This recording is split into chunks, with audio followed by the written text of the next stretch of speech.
अंजनेरी गट आणि गणाची राष्ट्रवादी काँग्रेस पक्ष अजित पवार गट यांची बैठक उत्साहात पार पडली। या बैठकीत सामुंडी गावच्या माजी सरपंच गंगूबाई काशीनाथ गुंडे यांनी देवगाव गणासाठी उमेदवारीची मागणी केली आहे।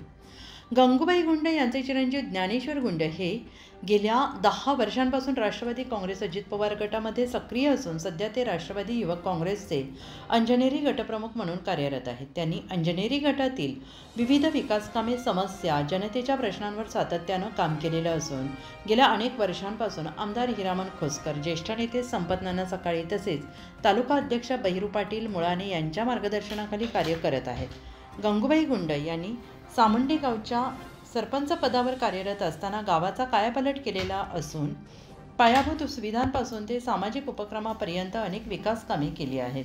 तसेच गोरगरीब आणि आदिवासी जनतेच्या प्रश्नांबाबत गुंडे कुटुंबाचे सहानुभूतीपूर्ण आणि संवेदनशील योगदान राहिले आहे। तहसील कार्यालय, पंचायत समिती, आरोग्य विभागाशी संबंधित अडचणींमध्ये या परिवाराने सातत्याने जनतेला मदत केली आहे। याच बळावर गंगूबाई गुंडे यांनी राष्ट्रवादी काँग्रेस पक्षाकडे देवगाव गणासाठी उमेदवारीची मागणी केली असून राष्ट्रवादी काँग्रेस पक्ष माझ्यासारख्या छोट्या कार्यकर्त्याचा नक्कीच विचार करेल असा विश्वास ज्ञानेश्वर गुंडे यांनी व्यक्त केला आहे। नमस्कार, माझं नाव ज्ञानेश्वर काशीनाथ गुंडे। गेल्या 10 ते 15 वर्षापासून मी राजकारणात काम करत आहे।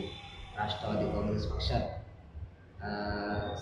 आमदार हिरामन दादा खोसकर असतील, संपत नाना सकाळी असतील, बहिरू नाना मुळाने असतील, सर्व माझा मित्रपरिवार, सरपंच सदस्य सगळेच असतील। गेल्या मागील 10 वर्षापूर्वी सामुंडी धाडोशी गावच्या सरपंच माझ्या आई गंगूबाई काशीनाथ गुंडे सरपंच होत्या आणि खूप विकास कामं पण केलेली आहेत। आणि आज त्र्यंबकेश्वर येथे राष्ट्रवादी काँग्रेस पक्षाची आढावा बैठक होती।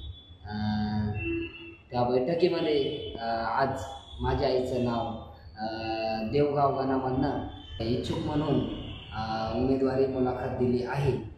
तरीही विकास कामाच्या जोरावर पक्षाने उमेदवारी करण्याची संधी द्यावी हीच विनंती करतो। उत्तर महाराष्ट्र न्यूज नेटवर्कसाठी रामदासी, त्र्यंबकेश्वर।